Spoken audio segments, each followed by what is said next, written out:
প্রিয় HSC 25 batch, DLC present HSC 25 সমাচার নিয়ে আমি রনি ভাইয়া আছি এবং আমাদের আজকের অতিথি শোভন ভাইয়া। যে আজকে আমাদেরকে আমরা ডিএলসি একটা গেঞ্জি গিফট করছি, যে গেঞ্জিটা পরে সে খুব উচ্ছ্বসিত এবং আমাদের সে ইন্টারভিউ দেওয়ার জন্য রাজি হয়েছে আর কি। সো আমরা ইন্টারভিউটা শুরু করে দিই। আচ্ছা শোভন, এই যে 25 ব্যাচের বেশিরভাগ স্টুডেন্টদের যে কমন প্রবলেম, যে ভাইয়া আমাদের তো অগোছালো অবস্থা, তো এখন আসলে ওদের জন্য আসলে কি করা যায়? আচ্ছা, প্রথমত একটা ব্যাপার হচ্ছে যে 25 ব্যাচ এখন যে প্রবলেমগুলো ফেস করতেছে এগুলো আসলে আমাদেরকে আগে ফাইন্ড আউট করতে হবে।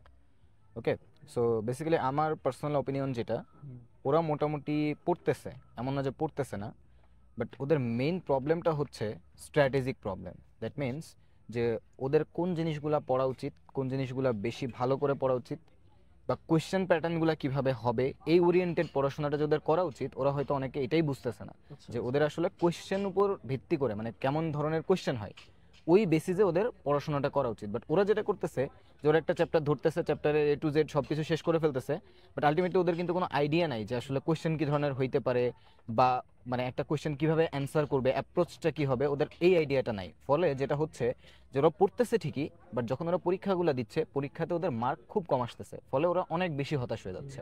আচ্ছা, হ্যাঁ আমারও এটার সাথে একমত। তো আমার কাছে কিছু স্টুডেন্ট এসে এই কথা বলতেছে যে ভাইয়া আমরা মোটামুটি শুরু থেকে পড়াশোনা করছি, বাট এখন এসে আউলায় গেছি, গুছানো পাচ্ছি না। সো এটা তো এখন টাফ, সামনে প্রি টেস্ট পরীক্ষা, তারপরে কিছু টেস্ট। সো একটা স্টুডেন্ট কি এই অল্প সময়ে আসলে গুছানো পসিবল, সম্ভব? আসলে ব্যাপারটা হচ্ছে কি যে ভাই, এটা আসলে একটা পার্সপেক্টিভ।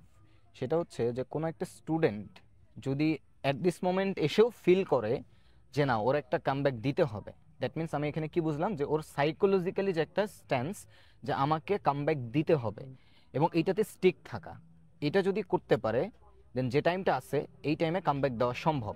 তবে এটা ওর পক্ষে একা একা পসিবল হবে না, সেটা ওকে অবভিয়াসলি কেউ একজনকে গাইড করতে হবে। সেটা ওর কোনো বড় ভাই হোক, ওর টিচার হোক, ওর বাবা হোক, মা হোক, ওর যেই হোক না কেন, ওর শুভাকাঙ্ক্ষী হোক, ওকে প্রপারলি একটা সার্টেন ট্র্যাকে গাইড করে করে নিয়ে যাইতে হবে। আদারওয়াইজ ওর পক্ষে এই টাইমে আসলে কামব্যাক করাটা অনেক ডিফিকাল্ট।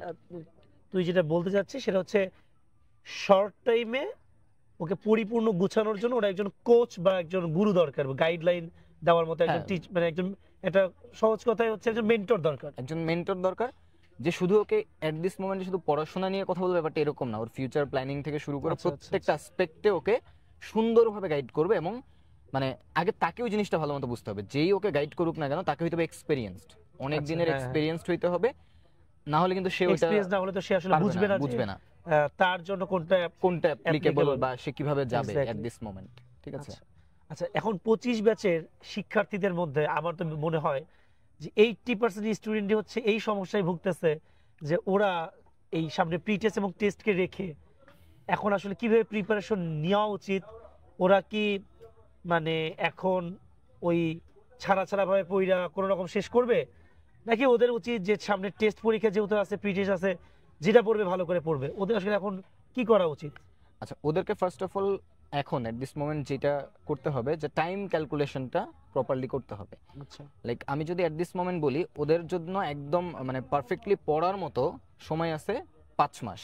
আচ্ছা, ঠিক আছে, মানে এইচএসসির আগ পর্যন্ত? এইচএসসির আগ পর্যন্ত বলতে টেস্টের আগ পর্যন্ত। আচ্ছা, ঠিক আছে, ওদের কাছে প্রপারলি সময় আছে 5 মাস। এখন এই 5 মাস সময়ের মধ্যে ওকে পুরো ক্যালকুলেটিভলি পড়তে হবে। লাইক 5 মাস মানে আমার কয় দিন? 5 মাস মানে হচ্ছে আমার প্রায় 150 ডেজ। এখন এই 150 ডেজে ওর সাবজেক্ট কয়টা? ওকে কিন্তু শুধু ফিজিক্স, কেমিস্ট্রি, ম্যাথ এটা চিন্তা করলে হবে না। অবভিয়াসলি ওই দিকে ওর সময়টা বেশি যাবে, বাট ওকে টোটাল সাবজেক্টের হিসাবটা করতে হবে। তাহলে টোটাল আমরা ফার্স্ট পেপার, সেকেন্ড পেপার হিসাব করলে আমরা দেখতে পাচ্ছি 13টা সাবজেক্ট।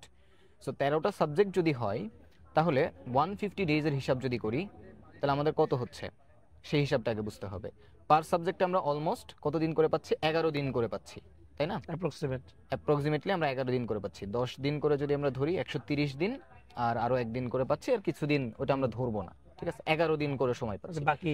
সো আমি এর মধ্যে সিস্টেম লস এভরিথিং সবকিছু চিন্তা করে যদি বলি, ওদের হাতে সময় আছে 10 দিন করে। এখন আমি যদি একদম প্রিসাইজ ক্যালকুলেশনে যাই, আমি যেহেতু ম্যাথের টিচার, ফিজিক্স পড়াই, সো ম্যাথ ফিজিক্সের হিসাবটা আমি ভালো বুঝবো। ওদের ম্যাথে টোটাল চ্যাপ্টার আছে কয়টা? ওদের ম্যাথে টোটাল চ্যাপ্টার আছে ফার্স্ট পেপারে হচ্ছে 7টা, সেকেন্ড পেপারে 7টা, 14টা। ঠিক আছে, তো এর জন্য টোটাল টাইম পাচ্ছে কতটুকু? ফার্স্ট অফ অল এটা বুঝতে হবে, এর জন্য টোটাল টাইম পাচ্ছে 10 দিন। তার মানে ওর টোটাল 14টা চ্যাপ্টারের জন্য টাইম পাচ্ছে কি 10 দিন। মানে একটা চ্যাপ্টারে একদিনে করে পড়ার সময় পাচ্ছে না, পড়ার সময়ও পাচ্ছে না। এখন ওকে এটা বুঝতে হবে যে ওই একদিন সময় ওর কিসের জন্য, ওই চ্যাপ্টারটা জাস্ট ওভারলুক করার জন্য নাকি প্রপারলি কমপ্লিট করার জন্য। দ্য অ্যান্সার ইজ ওর জন্য যে টাইমটা এখন আছে এটা ওকে প্রপারলি কমপ্লিট করতে হবে। দ্যাট মিনস ও একদিনে ওকে প্রায় একটা চ্যাপ্টার আর একটা চ্যাপ্টারের হাফ ফুললি কমপ্লিট করতে হবে। এখন ফুললি কমপ্লিট করা মানে কি?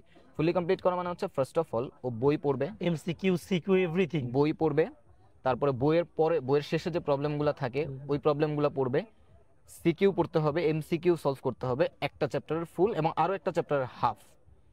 সো আমি যদি একটা রাফ হিসাব করি, নর্মালি একটা চ্যাপ্টার প্রপার মানে পুরোটা মানে একটা চ্যাপ্টার কমপ্লিট করতে অলমোস্ট 6 আওয়ার্স লাগে, 6 ঘন্টা নর্মালি পড়াশোনা করলে। তারপরে ওই যে চ্যাপ্টার লাস্টের যে প্রবলেমগুলো আছে ওগুলো সলভ করতে অলমোস্ট 3-4 ঘন্টা চলে যাবে। তারপরে সিকিউ এমসিকিউ সলভ করতে ওরকম 4-5 ঘন্টা সময় দরকার। তার মানে ওর ডেইলি অ্যাটলিস্ট এখন 15 ঘন্টা পড়াশোনা দরকার, ইফেক্টিভ পড়াশোনা। আচ্ছা, আদারওয়াইজ ও কিন্তু একটা চ্যাপ্টারও প্রপারলি শেষ করতে পারবে না। সো এট দিস মোমেন্ট ওর আসলে কি করা উচিত? এখন এইখানেই আসে ইফেক্টিভনেস, এফিসিয়েন্সি, দুইটা ব্যাপার। ঠিক আছে, first of all or time নষ্ট করা যাবে না। নাম্বার 2 হচ্ছে ওকে এফিশিয়েন্ট হইতে হবে। সো এফিশিয়েন্ট কিভাবে হবে? ওই যে বললাম যে একটা চ্যাপ্টারে যে বললাম যে 6 ঘন্টা লাগবে, ওইটা ওকে গুছাই দিতে হবে কয় ঘন্টায়? 3 ঘন্টায়, 3.5 ঘন্টায়। তারপরে ওর যে প্রবলেমগুলা ক্যাটাগরাইজ করে করে ওকে ভাগ করে করে দিতে হবে। আদারওয়াইজ ও মানে ওভারঅল যদি সবগুলা পড়তে যায় তাহলে তো টাইম পাবে না। সো ওর পড়াশোনাটা এখন হবে হচ্ছে এরকম, মানে স্পেসিফিক ভাবে, মানে কম, মানে যেটাকে আমরা বলি সামারি আকারে। আচ্ছা, এখানে আমি একটা জিনিস একটু অ্যাড করি। ব্যাপারটা যদি এরকম হয় তাহলে মানে আরেকটু বেটার হইতো। সেটা হচ্ছে কিছু সিলেক্টিভ চ্যাপ্টার যেটা ওর মেন্টর ওকে বলে দিবে যে এইটা তুমি আগে কমপ্লিট করো এই তোমার 10 দিনের মধ্যে, দেন তুমি যদি ফিল করো যে হ্যাঁ তোমার আরো 1-2 দিন সময় আছে, দেন তুমি বাকিগুলোতে হাত দাও। হ্যাঁ, প্রায়োরিটি বেস। তো আমার মনে হয় যে এই 14টা চ্যাপ্টার 10 দিনে এটা মোটামুটি অনেকটা টাফ একটা স্টুডেন্টের জন্য। 10টা রাখুক, সে 10টা রাখতে পারে, একদিনে একটা করে চ্যাপ্টার, সো এটা তার জন্য ইজি। 4টা সে হাতে রাখুক।